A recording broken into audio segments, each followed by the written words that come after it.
ॐ वक्रतुण्ड महाकाय कोटिसूर्यसमप्रभ निर्विघ्नं कुरु मे देव सर्वकार्येषु सर्वदा।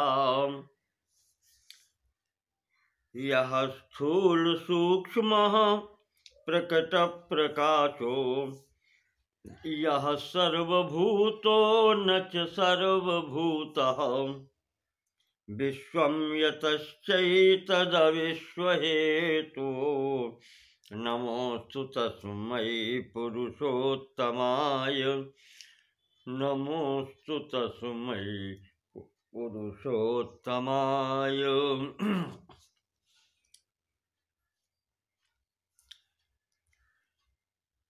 श्री विष्णु पुराण के चतुर्थ अंश के अंतर्गत कल हमने आपको सूर्यवंश में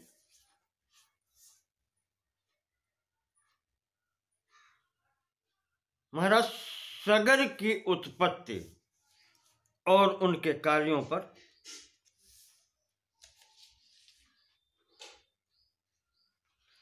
प्रकाश डाला था, उनकी बात बताई थी।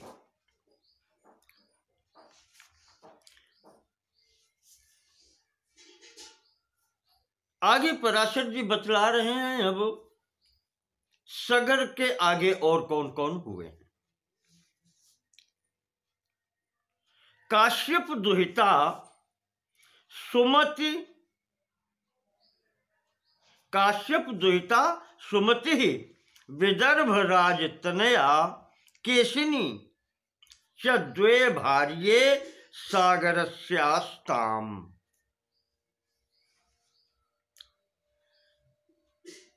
काश्यप दुहिता पुत्री, काश्यप जी की पुत्री जिसका नाम था सुमति, और विदर्भ राज तनया, विदर्भ के जो राजा थे उनकी पुत्री, उसका नाम था केशिनी। ये दो रानियां महाराज सगर की थीं।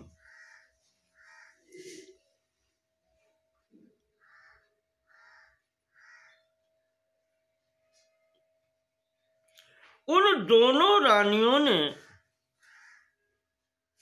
पुत्र प्राप्ति की कामना से महाराज औरव जी से प्रार्थना की, सेवा से उनको प्रसन्न किया। तो औरव जी ने कहा, एका वंशकरम एकम पुत्रम, एक रानी को एक ही पुत्र प्राप्त होगा, पर वो वंशकरम पुत्रम, वंश को आगे चलाने वाला होगा। अपरा षष्टिम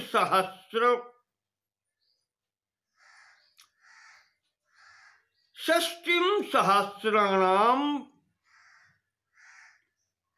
पुत्राणि जनयिष्यति इति, और दूसरी रानी को 60,000 पुत्र प्राप्त होंगे।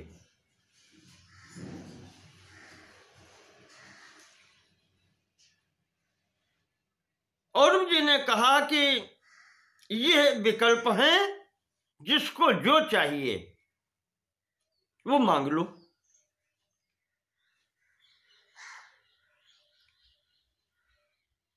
तो केशिनी नाम की जो रानी थी उसने एक पुत्र मांगा। वंशधरो, उसने एक पुत्र मांगा, और सुमति नाम की जो पत्नी है उसने 60,000 पुत्र मांग लिए।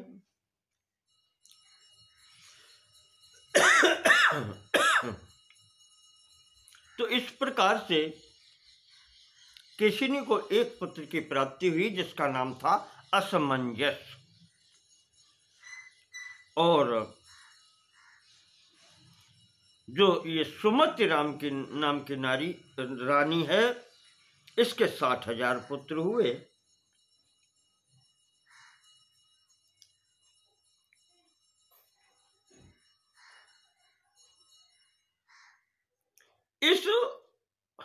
असमंजस नाम का जो राजकुमार था, श्रीमद् भागवत में आया है कि यह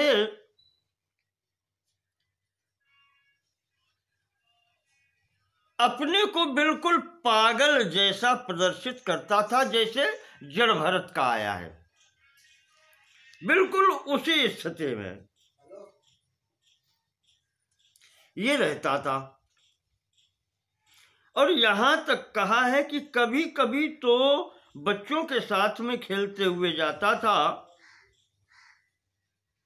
और यह बालकों को धक्का दे देता था नदी में, इस तरीके से।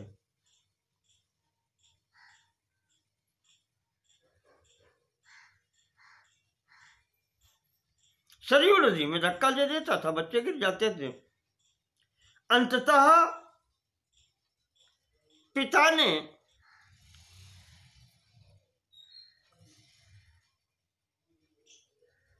इसका त्याग कर दिया, असमंजस का। ऐसी संतान का क्या करना। तो जब त्याग कर दिया तो असमंजस ने जाकर के सरयू के पास से संपूर्ण बालक जितने उसने गिराए थे ले आकर के पिताजी को सौंप दिया और ये घर छोड़ करके चला गया। तो वहां सुखदेव जी ने कहा है कि परीक्षित ये पूर्व जन्म का महायोगी था, अपने भोगवश यहां आकर के ये उत्पन्न हुआ था। संसार छोड़ने के लिए उसने ये सब क्रियाएं की थी।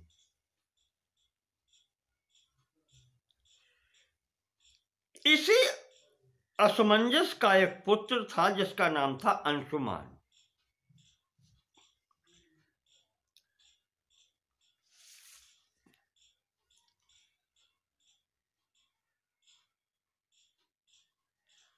अंशुमान जब असमंजस चला गया तो पितामह की सेवा में अंशुमान रहता था। महाराज सगर ने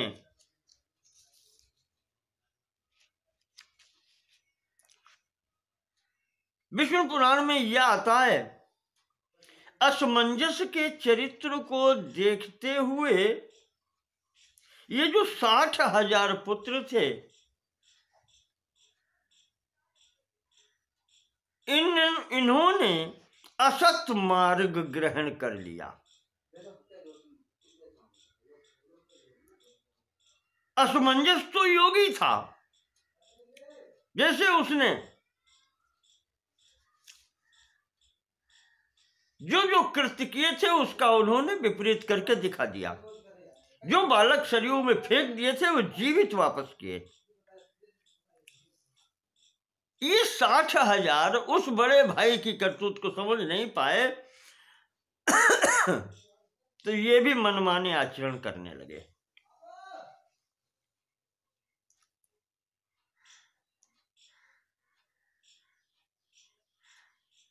इन सगर पुत्रों का आचरण देख करके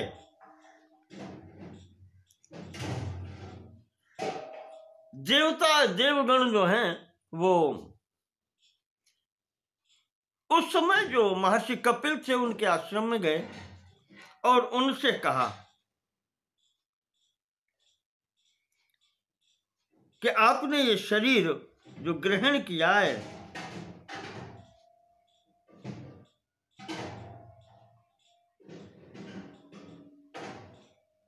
अत्यार्थ जगत परित्राणाय च भगवतोत्र शरीर ग्रहणम इति आकर्ण्य भगवानाहाल्पैरेव दिनैर्विनङ्क्ष्यन्तीति। देवताओं ने कहा, प्रभु आपका तो यहां पर जो आना हुआ है अति आर्त जगत परित्राणाय च भगवतो अत्र शरीर ग्रहणम। आपने जो शरीर धारण किया है वो अति आर्त जो बहुत दुखी सांसारिक व्यक्ति हैं, परित्राणाय उनकी रक्षा के लिए आपने ये शरीर धारण किया है। इति आकरण, ये जब देवताओं ने प्रार्थना की तो सुनकर के भगवान ने कहा, कपिल जी ने कहा, अल्पई एव दिनई विनंक्षन्ति इति, कहा शांत हो जाओ, ये सब थोड़े समय बाद नष्ट हो जाएंगे, स्वतः नष्ट हो जाएंगे। अत्रांतरे च सगरो है मेधम आरभत, इसी बीच में महाराज सगर ने अश्वमेध यज्ञ का अनुष्ठान किया, प्रारंभ कर दिया।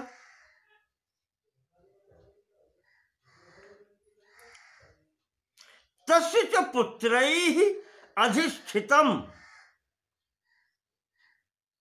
अस्याश्वं कोप्य अपहृत्य भुवो बिलम प्रविवेश। राजा के समस्त पुत्रों की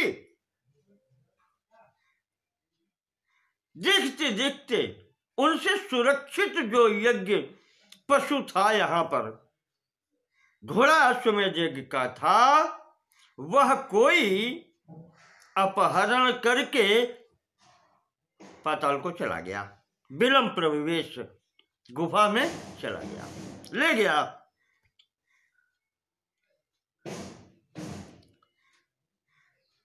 पराशर जी कहते हैं कि मैत्रेय जी तब उन 60,000 पुत्रों ने उस घोड़े के पैरों के निशान को देखते हुए पहुंच करके संपूर्ण पृथ्वी खोज डाली। यहां तक लिखा है, अवनीम एकैको योजनम चखनु, प्रत्येक ने एक एक योजन पृथ्वी खोदी है, खोद डाली।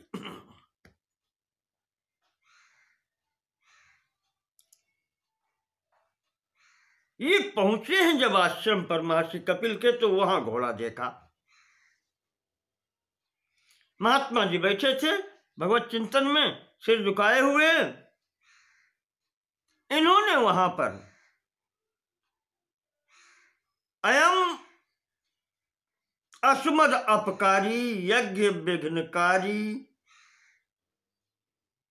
इस प्रकार से जोर जोर से चिल्लाना शुरू कर दिया। ये हमारा अपकार करने वाला है, इसी ने यज्ञ का घोड़ा ये चुरा करके यहां लाया है, यज्ञ में विघ्न डालने वाला ये है, हाय हरता, इसी ने अश्वमेध यज्ञ का घोड़ा चुराया है। इसलिए हनताम इत्यवोचन अभ्यधावंशो, इस प्रकार से बोलते हुए मारने के लिए दौड़ पड़े। महर्षि कपिल ने नेत्र जैसे ही खोले हैं, ये सभी 60,000 पुत्र अपनी स्वतः की देव से उत्पन्न हुई अग्नि से समाप्त हो गए।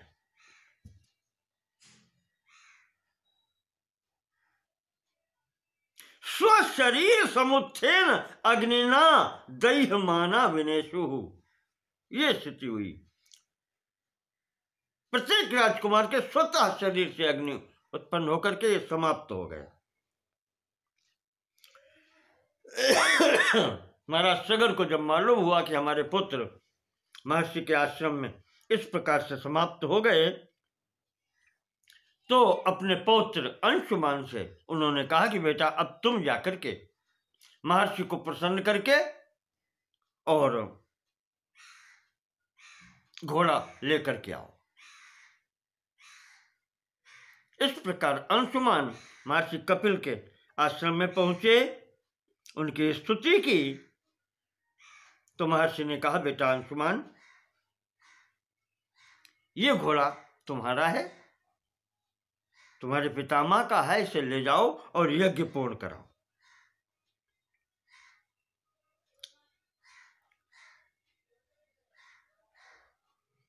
और तुम्हारी जो इच्छा हो वो तुम मांगो।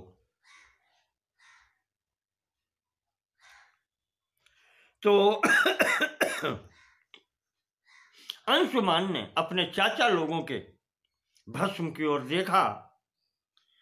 महर्षि समझ गए, तो उन्होंने कहा, अंशुमान, इनकी दुर्गति नहीं होगी, चिंता मत करो, तुम्हारा जो पौत्र होगा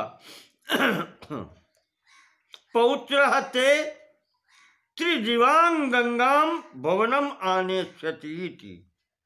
अंशुमान, तुम्हारा पौत्र होगा, वो स्वर्ग लोक से देव नदी गंगा जी को पृथ्वी पर लाएगा, उसकी जलधारा से ये तुम्हारे पूर्वज जो हैं, चाचा लोग, ये सब पवित्र हो जाएंगे।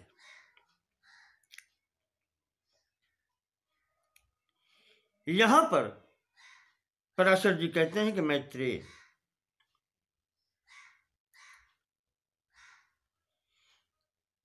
भगवती गंगा जी का यही प्रभाव है, भगवान के चरण कमलों से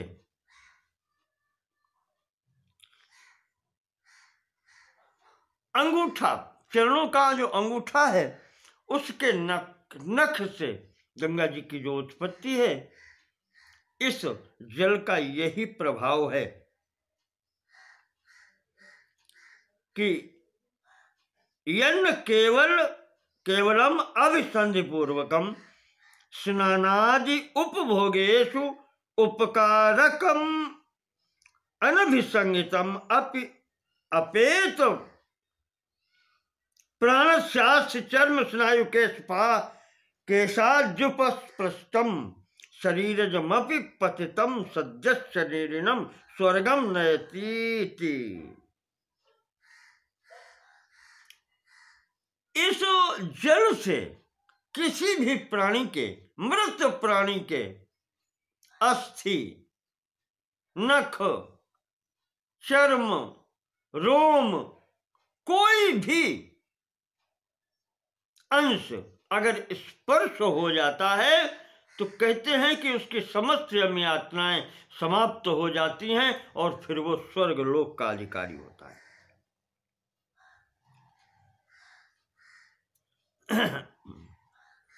तो इस प्रकार से भगवान कपिल को प्रणाम करके अंशुमान घोड़ा लेकर के पितामह के पास आए, उनकी यज्ञ पूर्ति कराई गई। महाराज सगर ने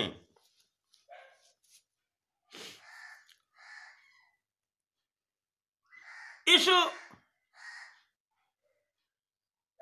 सगरो अपि अश्वमासाद्य तम यज्ञम समाप्यामास। उसको अश्व प्राप्त हो गया सगर को, उसने अपना अश्वमेध यज्ञ पूरा किया। सागरम चात्मज प्रीत्या पुत्रत्वे कल्पितवान। जो इस 60,000 पुत्रों ने पृथ्वी को खोद करके गड्ढा बनाया था, इसमें गंगा जल जब समाहित तो हो गया, सागर कहलाया, जब वो समुद्र कहलाया, तो वही अत्यंत प्रेम वश होकर के महाराज जी ने इस समुद्र को ही अपने पुत्र रूप में स्वीकार किया।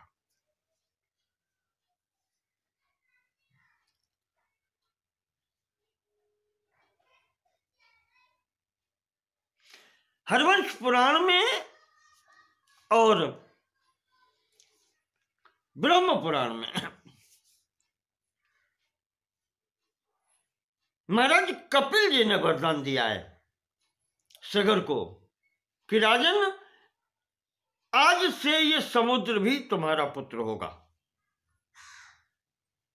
ऐसा वरदान दिया है। और अक्षयम वंश मिक्ष्वाको कीर्तिम चाप्य निवर्तिनीम। ये इक्ष्वाकु वंश है, वो सदैव चलता रहेगा, अक्षय होगा, समाप्त नहीं होगा।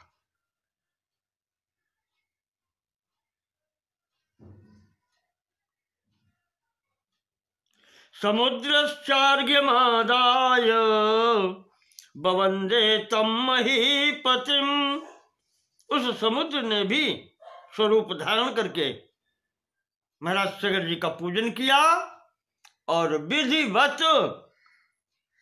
सागरत्वं चले भेष कर्मणा तेन तस्य वै।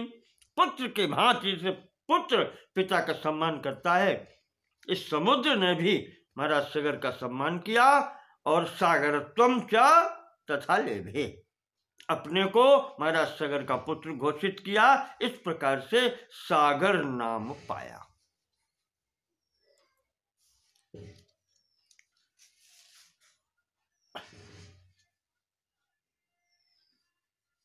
अब इनसे आगे अंशुमान के पुत्र दिलीप हुए, दिलीप के भगीरथ हुए। भगीरथ जी गंगा जी को प्रसन्न करके, भगवान शिव जी को प्रसन्न करके गंगा जी को यहां पर पृथ्वी पर लेकर के आए। भगीरथ के सुहोत्र हुए, सुहोत्र से श्रुत, श्रुत से नाभाग, नाभाग से अम्बरीश, अम्बरीश से सिंधुद्वीप, सिंधुद्वीप से अयुतायु, अयुतायु से ऋतुपर्ण हुए। ये राजा ऋतुपर्ण चंद्रवंशी राजा नल जो था,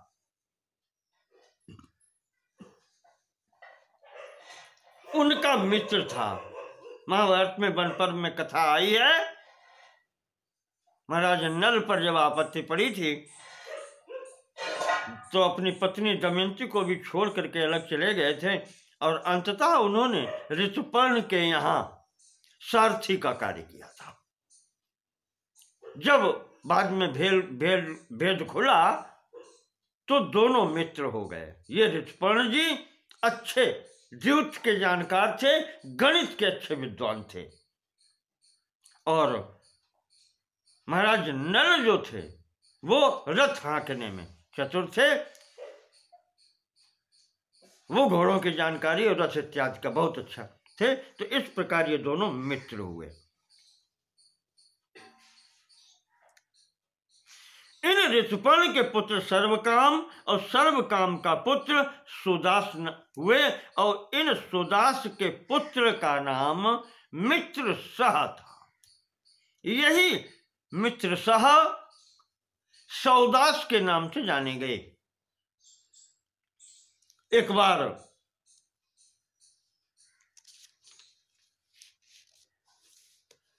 वशिष्ठ जी को भोजन के लिए निमंत्रित किया।